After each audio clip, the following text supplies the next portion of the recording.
All right, we have more breaking news. We just got word of an appeals court decision regarding Donald Trump that has huge precedent-setting implications for both Trump and the presidency overall.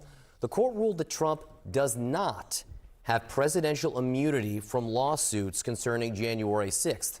CNN crime and justice reporter, senior crime and justice reporter Katelyn Polantz is with us, as well as CNN senior legal analyst Elie Honig.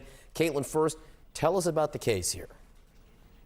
This case, we've been waiting for this decision for a year, and it has an impact on every lawsuit that people have brought to sue Donald Trump, to hold him accountable for what happened on January 6th, the riots at the Capitol building. Capitol police officers had sued Democratic members of Congress, and Donald Trump had said in court, everything that I did while I was president should be immune. You can't sue me over that. That was his argument, and an appeals court, the federal appeals court in Washington, D.C., said today, no, that is not the case. These lawsuits against Donald Trump can go forward.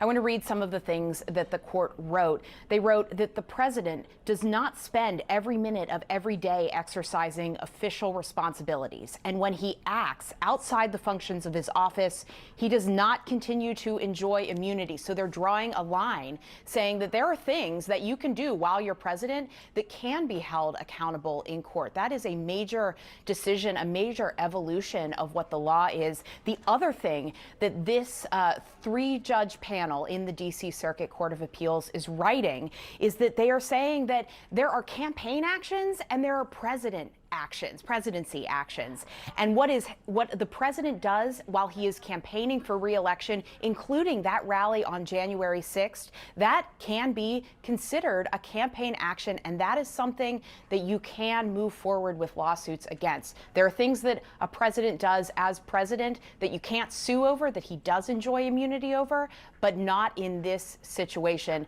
Now, Donald Trump is still going to be able to contest the facts of this case and whether these people are able to get some sort of compensation or win in this case. But at this stage, this is a very consequential ruling. It affects not just these lawsuits, but we finally have an appeals court weighing in on the parameters of the presidency and where a president is protected and where he is not under the law.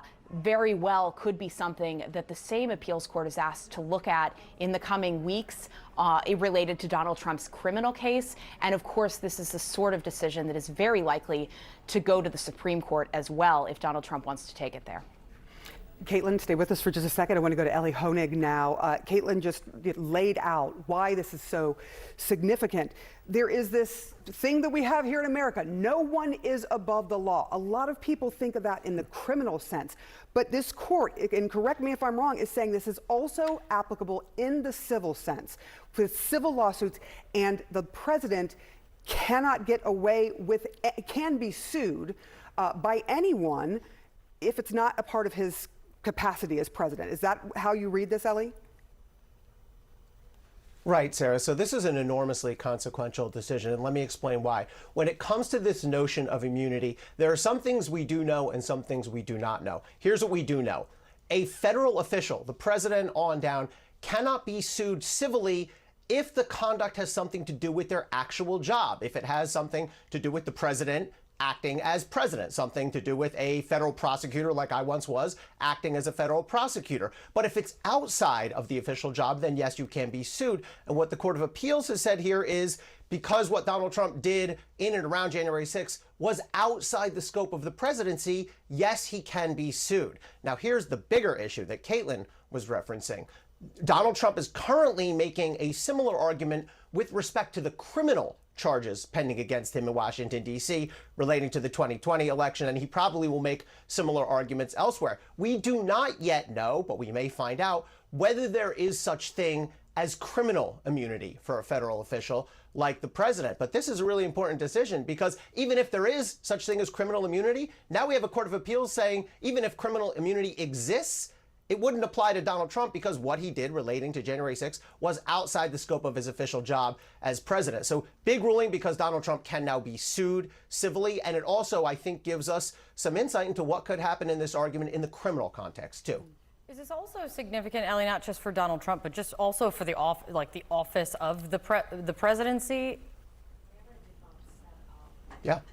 Yes, for sure, Kate. This does go beyond just Donald Trump. This goes to the office of the presidency itself. This reaffirms that if a person is doing the job of a president, they cannot be sued. But if you're outside that scope, yes, you can be sued. Core principle that relates to the powers of the presidency in general. And again, we are within the upcoming months going to get an answer to the next question, the bigger question about, is there any form of criminal immunity for, again, it could be the president, but it could be any federal official. It could be the White House chief of staff. It could be a secretary of one of the cabinet positions. So we are going to get that answer in the course of Donald Trump's criminal cases coming up soon. But again, the core ruling here is Donald Trump, yes, he can be sued civilly because his actions around January 6th were outside the scope of his job as president. Yeah, and again, this is not in the Constitution. None of this stuff is in the Constitution. It's not like the framers envisioned this type of issue, which is why now there needs to be some kind of legal rulings on this, particularly, as Caitlin said, in separating what presidenting is and what campaigning is and where the lines are there. Fascinating to see. Supreme Court will likely get involved here. Caitlin, while this is all happening, still more breaking news. In Georgia right now, Donald Trump's attorneys, you can see live pictures there of Judge Scott McAfee there, they are in court in the state election case against Donald Trump, making a key argument now. What are they asking for? Well, they're asking for a lot of things. There's a lot of things that they have to address in this case because Donald Trump's lawyers have not been before this judge in person before. And we are in a position in this case where the big question is timing. There was that trial that had been set to go forward against his two co-defendants, Sidney Powell and Ken Chesebro. Both pleaded guilty and preempted that trial from happening. And so now there's a giant question hanging over this Georgia case. When is Judge McAfee going to put it on the calendar? And how long are all of the different parties going to have to make their arguments and to do the things that they want to do to get addressed in court? There's also some question about exactly what Donald Trump's team is going to need to do going forward, in that he has been hopping on what other defendants in the case have been arguing, but his lawyers have not been out there on their own. Now we see them in court, and this hearing, I believe, just started, so we're going to be watching to see exactly what happens there and where Judge McAfee takes it. Okay, I want to go to you, Ellie Honig. You know, we're looking at these pictures of the judge, and this is the first time really that Trump's attorneys have been there in person defending their client. And I think they're looking at one of the big issues here is whether charges can be thrown out on First Amendment grounds. Can you explain what that is all about, how they're trying to use the First Amendment in this particular case in Georgia when it comes to the election subversion case that Trump is facing along with several others? Sure, Sarah. So the argument that Donald Trump is making here, and also in the related federal case in Washington, D.C., is that everything he did leading up to January 6th, his contesting of the election, was protected free speech. Even if he repeated falsehoods, they argue, falsehoods can be protected under the First Amendment. And so they're asking the judge in this case to throw out the charges. But what I think the judge is very likely to do, and he's had this response when other defendants in Georgia have made similar arguments, is that's premature. That's ultimately an issue that you'll have to litigate at trial. That's an issue that will go to the jury eventually and potentially to the judge after the jury. And so I think what we're likely to see here is the judge say, look, I'm not going to rule you win or you lose on the First Amendment here and now. That's going to be an issue for the jury. That's going to be an issue for trial. All right, Ellie, thank you so much. Caitlin Polans, thank you for tracking multiple avenues of breaking news today. We're going to keep an eye on that courtroom in Fulton County, Georgia. As we said, this is the first time that those attorneys are before the judge. We have cameras in that courtroom. We're keeping a very close eye on that. So I had to hack my way onto this frequency. This better be critical, Lily. So, come on, what is it not, please? Okay, couple of things. I wanted low on the double. I was thinking about taking a couple of months sick leave, maybe starting today. And, oh yeah, I intercepted a transmission from Megatron. Then send it through. Yes, sir, right away, sir. And so I was so damn good on the other stuff. This is your last warning, insects.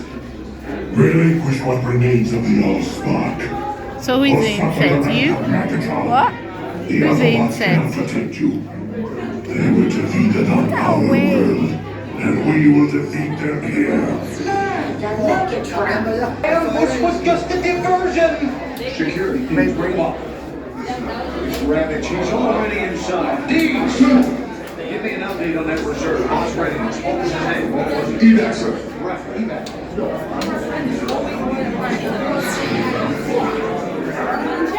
She's right in front.